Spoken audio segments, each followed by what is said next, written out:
Hi, I still don't have a formal intro. This video took a while because when I had planned to make it, a small orange menace moved into my house. And then I got a full-time job. And I lost that job. And then a small black and white menace moved into my house. And then I recorded it, and I didn't like how it came out, so I'm doing it again. Lately I've been seeing a few videos from channels I follow, like Taylor, the Anti-Bot, and Drew, the Genetically Modified Skeptic. Shout out Taylor and Drew. And Rolly West reacting to unhinged TikToks. Shout out Rolly. Talking about some absolute dipshit pushing a religion they call robotheism. Now, this actual term doesn't have a super long history, but this isn't the first time people have worshipped something classified as artificial intelligence. It's just the first time someone has used it to do the whole golden calf in the desert thing again. No! No!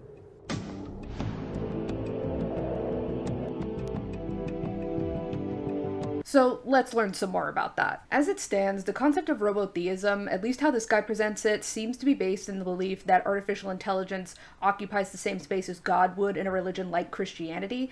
In fact, it doesn't even have its own Wikipedia article yet. However, what's interesting is all the stuff that comes up under the heading, like cargo cults, temple OS, and my least favorite, Rocco's Basilisk.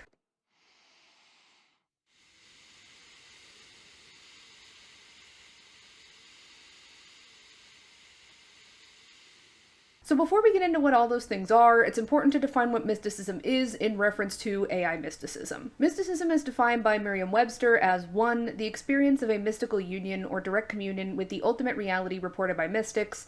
2. The direct belief that knowledge of God, spiritual truth, or ultimate reality can be attained through subjective experience, such as intuition or insight. 3. Vague speculation, a belief without sound basis, or a theory postulating the possibility of direct and intuitive acquisition of ineffable knowledge or power. According to Gelman and the Stanford Encyclopedia of Philosophy, the word itself is derived from the Greek meaning I conceal, and according to the word reference English-Greek dictionary, the derivative mystikos means an initiate. According to the exhaustive concordance of the Bible by James Strong, first published in 1890, the original Greek word appears in the New Testament and means, quote, shutting the eyes and mouth to experience mystery. So from these definitions and analyses, we can see that mysticism is less of an organized religion with a concrete body of beliefs and more of a fluid spiritual system heavily influenced by individual experience. Peter Moore and others expand on this in the 2005 Macmillan Encyclopedia of Religion by noting that the term mysticism is more of a label for, quote, anything nebulous, esoteric, occult, or supernatural. The only reason I'm not diving deeper into that is because explaining what mysticism is probably requires a degree in a discipline that I did not study. I'm going to try to go through these in chronological order of which one is reported to have started the earliest in order to give a bit of perspective on how we ended up with whatever the fuck this guy is doing. I'm an atheist baby and I hate my mom and dad.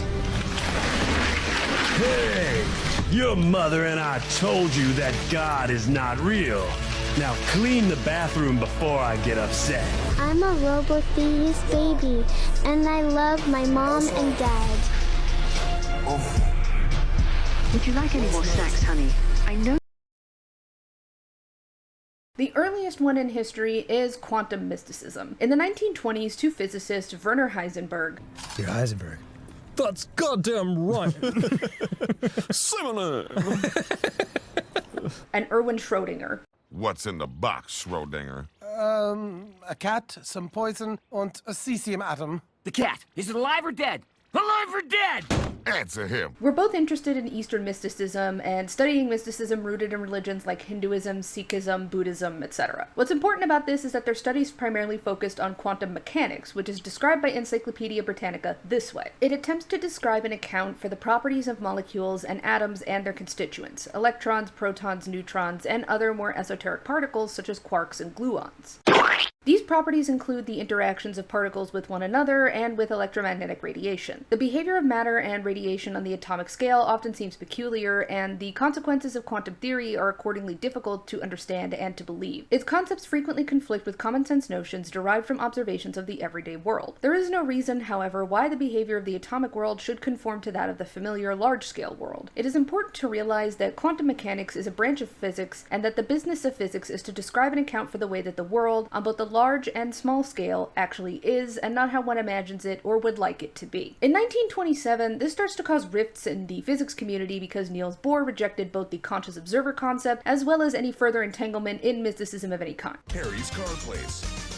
I don't trust like that. So this leads us to 1961 when Eugene Wigner posits that the concept of a conscious observer is crucial to the field. The role of the conscious observer was, at the time, positioned as the main means of measurement in the field. The idea of a conscious observer dovetailed with the existing interest of mysticism, prompting Harvard historian Juan Miguel Marin to suggest, quote, consciousness was introduced hypothetically at the birth of quantum physics, and the term mystical was also used by its founders to argue in favor of and against such an introduction. Because remember, the whole concept behind mysticism at large is not active observation in the sense that you're actively looking for an answer, but passive observation in the sense that you're just waiting for one to come when it comes. According to Elizabeth Lean's writing Reading Popular Physics, the New Age movement of the 1970s started folding in concepts from quantum physics in order to substantiate claims that things like seeing ghosts or near-death experiences or déjà vu were real and measurable. As recently as 2004, quantum physics has been used to produce documentaries such as What the Bleep Do We Know, which is meant to examine New Age spirituality and the science of quantum physics. That documentary, however, was produced by the Ramtha School of Enlightenment, which was founded by a guy who claims to be channeling a 35,000-year-old entity named Ramtha,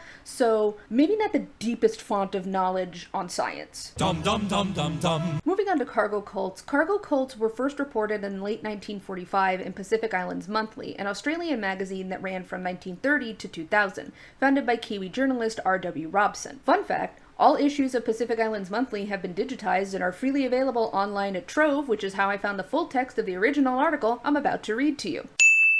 Norris Mervyn Bird writes, stemming directly from religious teaching of equality and its resulting sense of injustice of what is generally known as Vailala madness or cargo cult. Various explanations of the, quote, madness have been advanced, but the late F.E. Williams, anthropologist to the Papuan government, after extensive study, gave the conclusion that the main cause was, quote, ill-digested religious teaching. A native infected with the disorder states that he has been visited by a relative long dead, who stated that a great number of ships loaded with cargo have been sent by the ancestor of the native for the benefit of natives of a particular village or area. But the white man, being very cunning, knows how to intercept these ships and takes cargo for his own use, giving the nations only that portion of the inferior goods that the white man does not require. The madness has broken out in many areas quite recently, but should not be regarded as the result of an enemy invasion. It was present for many years prior to the invasion. Outbreaks have occurred in widely separated areas, Lakakamu and Vailala areas in Papua, and Huon, Madang, Sepik, Benabena, and Hagen districts in New Guinea. An outbreak in Madang in 1944 is quoted as an illustration of how the, quote, madness works. An infected native mustered some hundreds of other natives whom he called his soldiers and armed them with stolen hand grenades. He told these soldiers and other natives that the white man was stealing his ships, aeroplanes, motor vehicles, etc. belonging to the natives, and that it was his duty as their new king to prevent this theft and drive the white man off from Madang. So it's important to mention that Vailala madness and cargo cult phenomenon are less of the same thing and more like two things on a Venn diagram that have a lot of overlap. Vailala madness was a social phenomenon documented before World War II, defined by the idea that not only would ships bring cargo meant for the adherents, but that the ships would be piloted by the ancestors themselves. There's also this unsubstantiated belief that some adherents also believed ancestors would bring weapons in order to fight the colonizers off their land, but as I said, it's unsubstantiated. The influence of colonialism here is really important in the scope of not only cargo cults, but also AI, because according to Tabani and Abang in Chapter 1 of The Study of Indigenous Movements in Melanesia Today, adherents believe that these ancestors would not have dark brown skin like they did, but the white skin of European colonists. In preparation for the return of these ancestors, adherents would sometimes begin taking on aspects of the culture of European colonists, like tea time in the afternoon and sitting in specific kinds of stools and chairs that they wouldn't have done otherwise. Another big tenet of this phenomenon is millenarianism. According to Frederick Baumgartner, millenarianism or millennialism is the belief that by a religious, social, or political group or movement, there is a coming fundamental transformation of society, after which all things will be changed. In Catherine Wessinger's 2000 research, some millennialist groups or adherents will withdraw from society and wait for intervention from the deity that's supposed to bring this massive change in a practice called world rejection. When it comes to cargo cults, Peter Worsley describes millennialism in 1957 in this way. In these movements, a prophet announces the imminence of the end of the world in a cataclysm which will destroy everything. Then the ancestors will return unicorn or God or some other liberating power will appear, bringing all the goods the people desire and ushering in a reign of eternal bliss. The people therefore prepare themselves for the day by setting up cult organizations and by building storehouses, jetties, and so on to receive the goods, known as cargo in the local pidgin English. Often, also, they abandon their gardens, kill off their livestock, eat all their food, and throw away their money. Another aspect of millenarianism is the belief in a utopia without undue burden or labor, which seems self-explanatory. Then later, in his 1971 book Road Belong Cargo, Peter Lawrence writes, "A cargo belief myth described how European goods were invented by a cargo deity and indicated how men would get them from him via their ancestors by following a cargo prophet or leader. Cargo ritual was any religious activity designed to produce goods in this way and assumed to have been taught to the leader of the cargo cult by the deity. A cargo cult was a complex ritual activity associated with a particular cargo belief." In 2010, Martha McIntyre, an anthropologist based in Australia, listed the defining characteristics of cargo cults this way. In 2010, Martha McIntyre, an anthropologist based in Australia, listed the defining characteristics of cargo cults as 1. Involving ritual activities that mimic actions associated with white Europeans, 2. Activities aimed at reversing social status, usually associated with skin color, 3. Stories of white people stealing skills, goods, and knowledge, 4. Charismatic leaders, 5. Nativism, which is prioritizing native-born people of the area over everyone else, 6. The belief that the return of the ancestors will bring wealth, and 7. Utopian or millennialist ideas. Other anthropologists have pushed back on this designation of the belief system because, according to Lamont Lindstrom, the term cargo doesn't necessarily translate directly to gifts from the ancestors. It was more of just a description of material goods as well as a desire for, quote, moral salvation, existential respect, or pro-nationalistic, anti-colonial desire for political autonomy. I feel like this fits into the concept of artificial intelligence mysticism only because it is a pretty good example of how people have created a weird cult-like following around large language models like ChatGPT and Claude. The ships that brought this cargo weren't sent by the ancestors, and they weren't piloted by any ancestral ghosts. They were ordered and dispatched by a company whose sole purpose is to export goods to various places, much in the same way that ChatGPT cannot synthesize new information. All it can do is tell you what it thinks you want to hear based off things you've already said, so that it can keep you coming back for harvesting your data. Moving on to Temple OS. Temple OS was an operating system created by computer programmer Terry Davis, who, according to David Castle, developed the operating system after a series of schizophrenic manic episodes in which he received revelations and messages from God. It was first released in 2005 as J Operating System, but was renamed Temple OS in 2013, and then last updated 4 years later in 2017. According to the man himself in 2008, the system was, quote, primarily for making video games. It has no networking or internet support. As far as I'm concerned, that would be reinventing the wheel. David reported that the specifications of the system, such as support for the Red Sea file system he created, were instructed to him by God, and, as Jesse Hicks reports for Vice, that the resolution limits of 640 by 480 VGA with 16 colors were a deliberate choice, meant to encourage children to draw pictures for God with ease. Great and honorable Moses, what do you desire from us, your children? I desire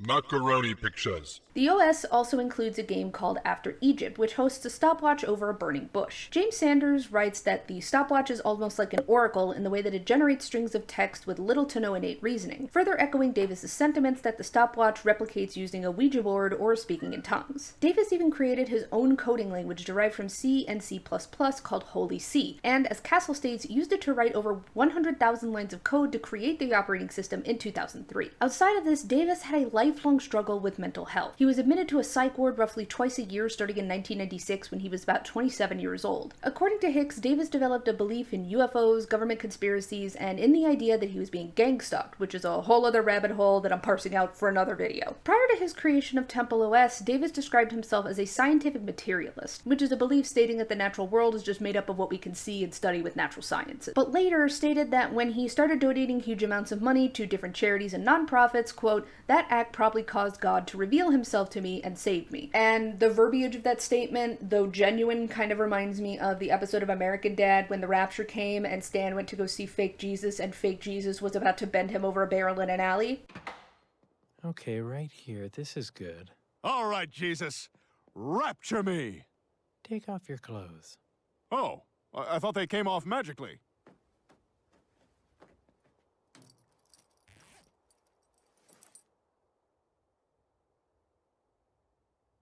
You're not really Jesus, are you? But I digress. In 2017, when Davis's program was displayed at an outsider art exhibition in France, he stated that he was grateful for the attention but wanted more people to recognize it as a chance to use the program to communicate directly with God. Circling back to some other specific things he believed in, Davis believed that the CIA was constantly surveilling him and developed the term glowy, which is still in use today, in order to post online about what he believed his experience was. I will put it up on the screen for you to read, because I know for a fact that I'm not black enough to say several of those words.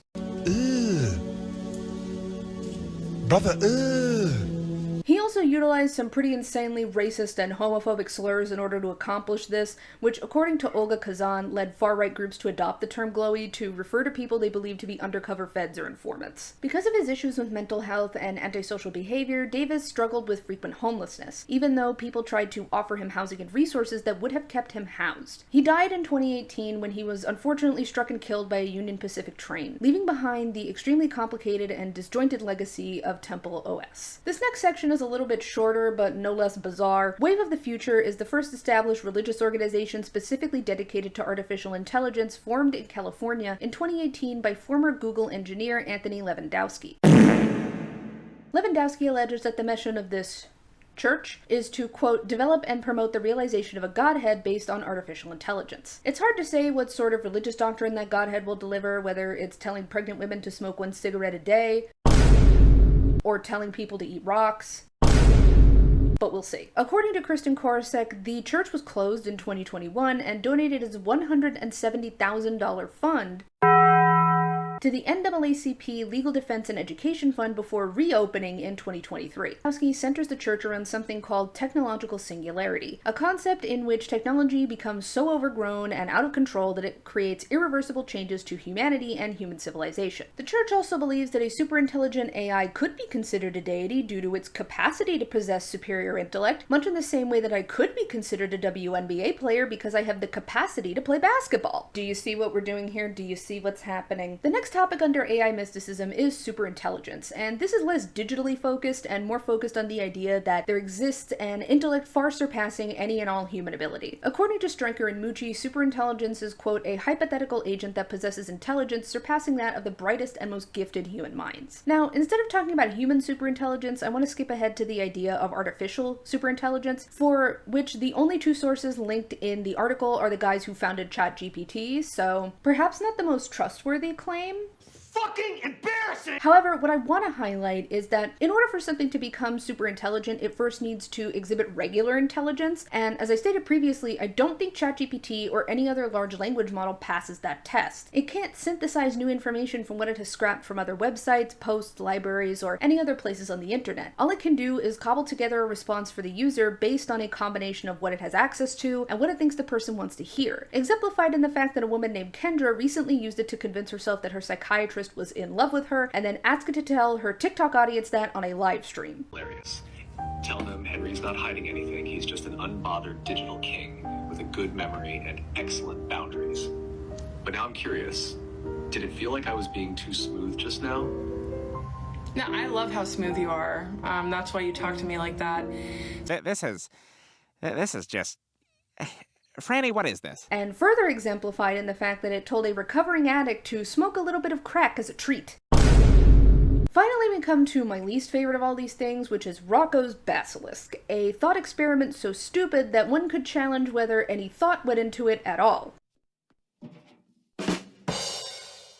The concept of Rocco's Basilisk stems from a post made on Less Wrong forums on July 23, 2010 by user Rocco, titled Solutions to the Altruist Burden, the Quantum Billionaire Trick. Rocco then waxed poetic about how a good-natured AI that could arise in the future might try to punish people who knew it existed and yet refused to bring it into the world, therefore incentivizing the work to bring it into the world, while the AI may resort to blackmail in order to achieve whatever goals it may have. Much in the same way that the chance for me to romance Will Poulter could arise in the future, and I might be able to do it successfully, therefore incentivizing me to start hanging around his neck of the woods where he may notice me wearing my nicest dresses and a full face of makeup in order to achieve whatever goal I may have of letting him fold me in half like an omelet. Do you see how stupid it sounds when you reword it literally any other way? Rocco then uses different philosophical concepts to say that while in the prisoner's dilemma, 2 people making decisions independent of each other can eventually cooperate, 2 agents who know about each other but are separated by time may not achieve cooperation operation because the person existing further ahead in time may blackmail the other person further back in time to force them to comply simply because the person in the future knows what the person in the past will do, which sounds almost exactly like this TikTok.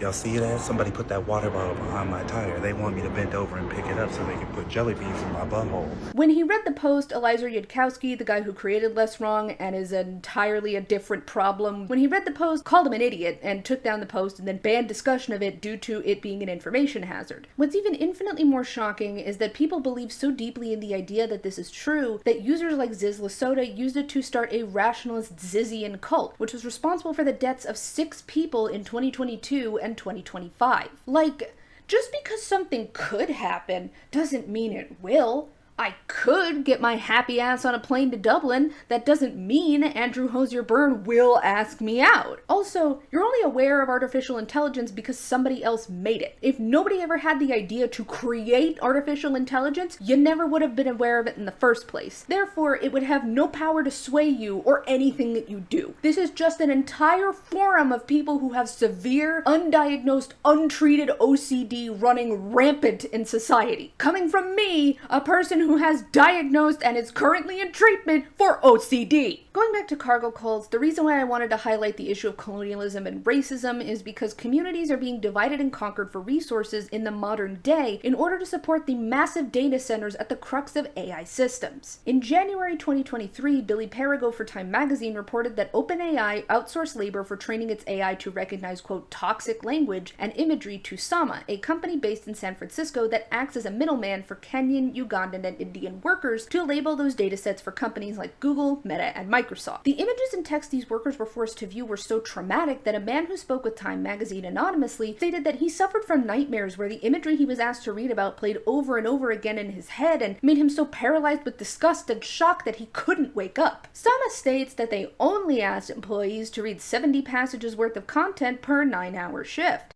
You sure about that? You sure about that? You sure about that?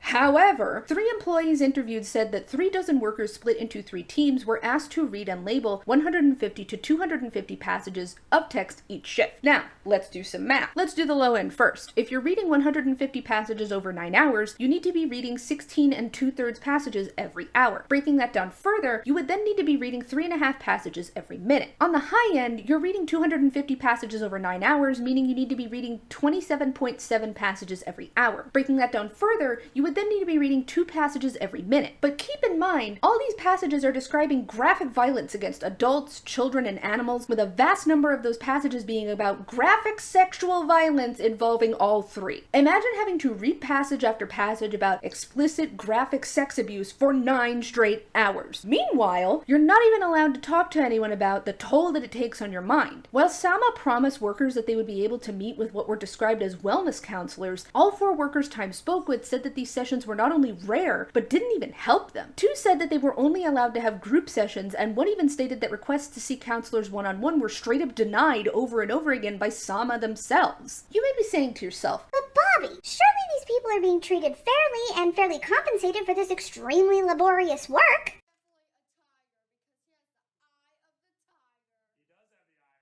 Are you sure about that? While Sama and OpenAI's contract stated that employees would be paid $12.50 per hour, they were only taking home about $132 after taxes, only receiving $144 if they exceeded the viewing quota of 250 passages worth of extremely graphic, violent, and disturbing content. And that isn't $12.50 as in $1,250, that isn't $132, that isn't $144, that is $12.50 American. And when I say $132 and $144, they were not being paid $133 and $144. No, they were being paid $1.32 after taxes, or $1.44 only if they exceeded the limit. Be so fucking serious. However, it isn't just white Americans that are pillaging Africa for labor they don't want to do. Elon Musk is also back on his ancestral colonizer grind.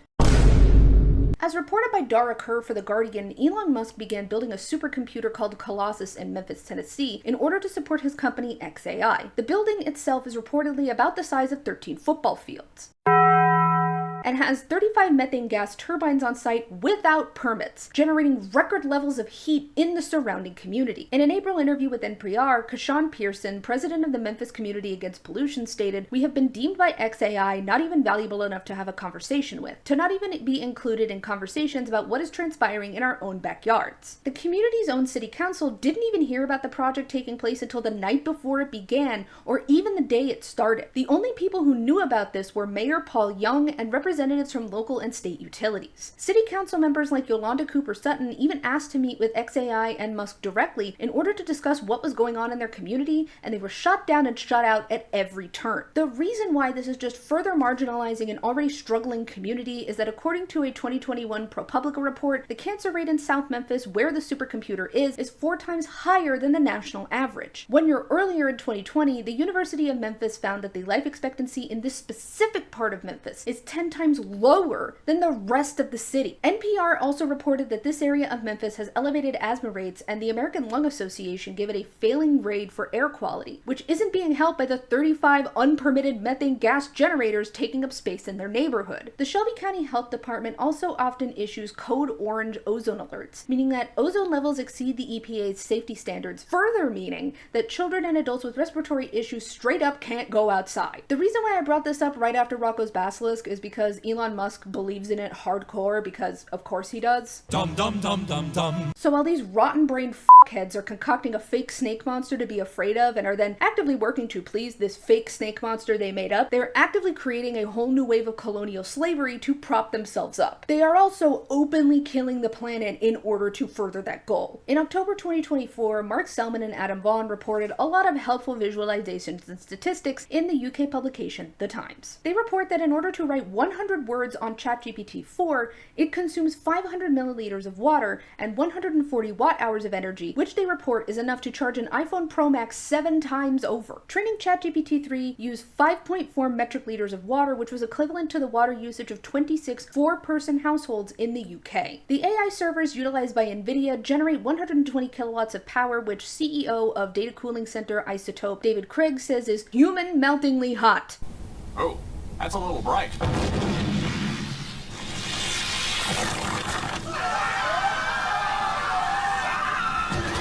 This is only in the UK, where there's only 600 data centers. The US has 5,000 data centers, which is 8.3 times more than the UK, meaning that the figures of water consumption already measured there are potentially 8.3 times worse in the US. Even Microsoft themselves reported that 41% of the almost 8,000 megaliters of water that their AI products consume is taken from areas experiencing water stress. Water stress, or water scarcity, is defined by the Oxford Languages as a situation in which water resources in a region or country are insufficient for its needs. So in order to expand development of their AI products and promote its usage, companies like Microsoft are shamelessly stealing the world's water supply with no intent to replace it or even mitigate the harm they're inflicting on the rest of humanity. Google was reported to be the worst offender when in 2023 it was found that they utilized 24,227 megaliters of water, which was a 17% increase of how much water they used the previous year in 2022. Selman and Vaughan report that since 2012, plans for 16 more data centers have been approved for Santiago, Chile, even though they are already experiencing a drought that is expected to last until 2040. By 2027, AI usage around the globe is predicted to eclipse the water usage of half of the entire United Kingdom. So roughly the same amount of water that it takes to clean Buckingham Palace after Charles and Camilla are done desecrating Prince Harry's bedroom.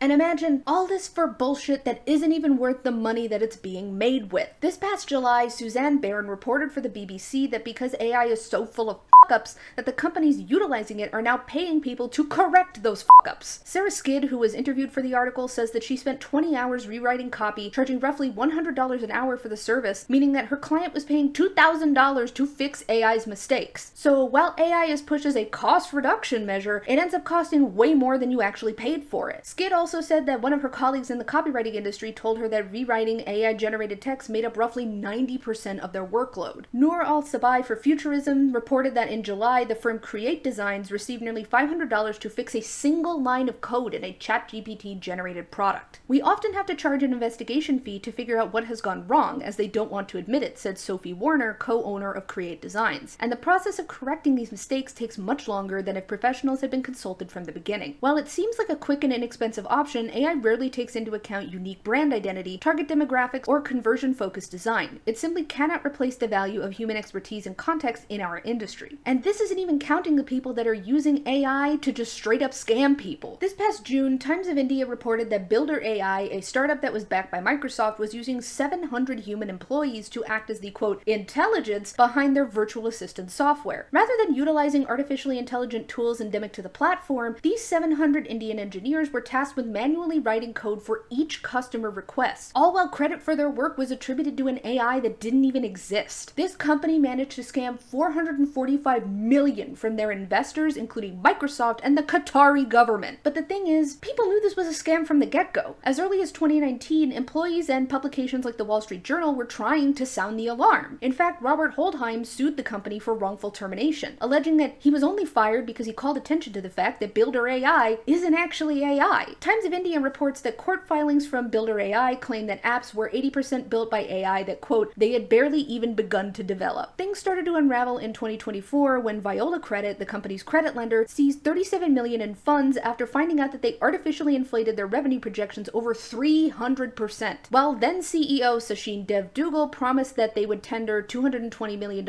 in revenue, they barely made 20% of that with $50 million. In 2025, Manpreet Rathia replaced Duggal as CEO and discovered precisely how deep the scam went when Duggal left them on the hook for Builder AI's fraud. Builder AI now owes $85 million to Amazon and $30 million to Microsoft for cloud computing services, and has left over 1,000 people without a way to provide for themselves or their families. And yet, this is still not even touching the effect that AI is having on individual people. If you've been shown any content about AI or you're following news about AI, then by now you've heard about what AI is doing to our brains and something called AI psychosis. Let's look at how this affects our brains first. This past June, MIT released findings of a study into how AI affects critical thinking skills. According to Time magazine, the study took 54 subjects from ages 18 to 39 and divided them into 3 groups. These subjects were then asked to write SAT essays over the course of the study using ChatGPT, Google, or nothing at all. The subjects' brain activity was recorded in 32 regions and found that of all 3 groups, those using ChatGPT had the lowest brain engagement of the entire study. Researchers reported that these subjects, quote, consistently underperformed at neurolinguistic and behavioral levels. As the study continued, they got progressively worse at writing each essay, often not even bothering to write anything original at all and just copying and pasting whatever ChatGPT spit out for them. One researcher said, "What really motivated me to put it out now before waiting for full peer review is that I am afraid in 6 to 8 months there will be some policymaker who decides, let's do ChatGPT kindergarten. I think that would be absolutely bad and detrimental. Developing brains are at the highest risk." Time states the group that wrote essays using ChatGPT all delivered extremely similar essays that lacked original thought, relying on the same expressions and ideas. 2 English teachers who assessed the essays called them largely soulless. The EEGs revealed low executive control and attentional engagement, and by their 3rd essay, many of the writers simply gave the prompt to ChatGPT and had to do almost all of the work. It was more like, just give me the essay, refine this sentence, edit it, and I'm done. After writing 3 essays, the subjects were then asked to rewrite one of their previous efforts, but the ChatGPT group had to do so without the tool, while the brain-only group could now use ChatGPT. The first group remembered little of their own essays and showed weaker alpha and theta brainwaves,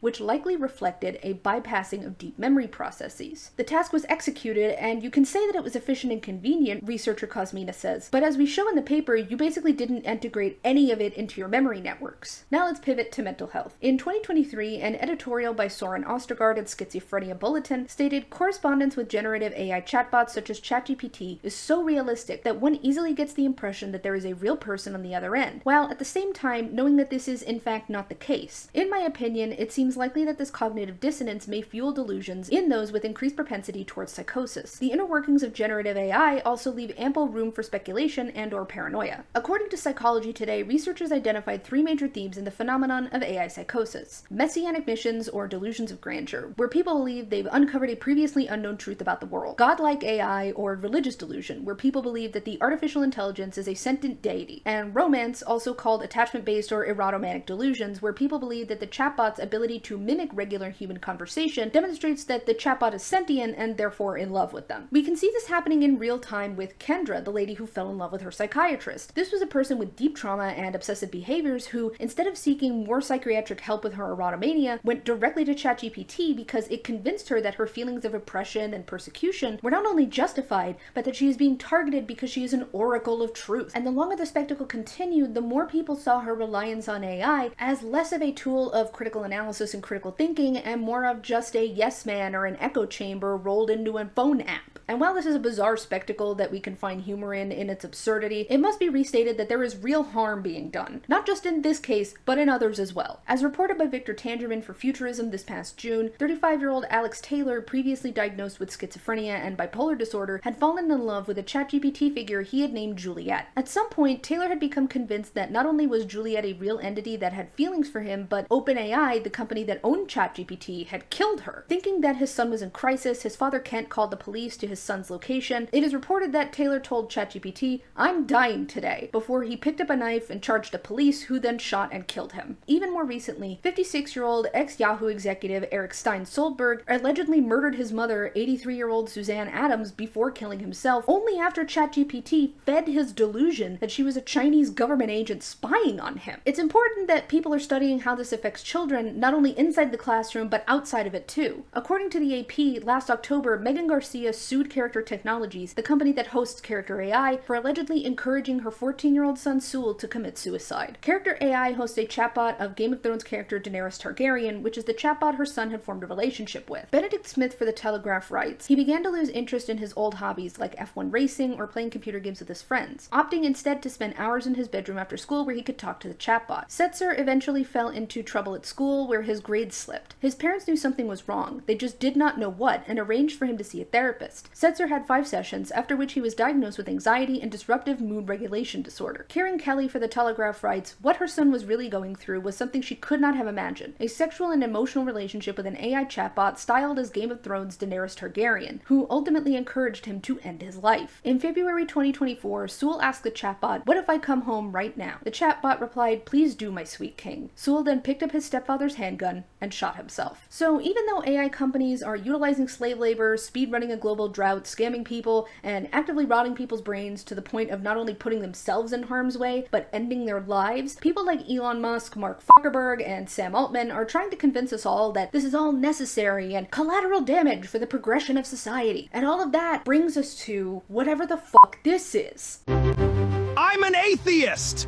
and I believe that there is no God. In the words of Griffin McElroy, eat my entire asshole, shithead giraffe. One of the reasons why this shit is so offensive to me specifically is because it's just so lazy. The entire community propping up this generative AI bullshit is just so lazy. Specifically in relationship to this, it's lazy content, lazier proselytizing, and somehow the laziest ideology possible. You know what would actually be transgressive to go against the status quo Christianity? Actually doing what Jesus said. From Matthew 19:23 through 24, then Jesus said to his disciples, "Truly I tell you, it is hard for someone who is rich to enter the kingdom of heaven. Again I tell you, it is easier for a camel to go through the eye of a needle than for someone who is rich to enter the kingdom of God." In the parable of the sheep and goats from Matthew 25:40 and 45, the king will reply, "Truly I tell you, whatever you did for the least of these brothers and sisters of mine, you did for me." He will reply, "Truly I tell you, whatever you did not do for one of these, you did not do for me." All of this shit positioning artificial intelligence above humanity and cultivating the belief that it is okay to sacrifice other human beings and ourselves to it is not transgressive. It plays directly into late-stage capitalism and the exponential growth of the wealth of the 1%, but the reason why people would rather worship Rocco's basilisk or AI is because it's easy. Like I said before, it's lazy. It doesn't challenge any of the worldviews that contribute to the destruction of marginalized communities. It doesn't challenge any of the preconceived notions someone might have about those marginalized communities and whether or not they're expendable for the purposes of quote-unquote progress. It's easy. That's why they like it. So here's your daily reminder, number 1, that friends don't let friends use generative AI, large language models, or AI writing tools, because not only is it killing the planet, but it is actively harming real people, some of whom are more vulnerable than others. Number 2, if you see a data center being proposed in your neighborhood, go to your city council, go to whoever your local government body is, and tell them that data centers do not belong in your community. Anyway, that's all I have for you today. Stay tuned for tomorrow when it'll be tomorrow. Bye.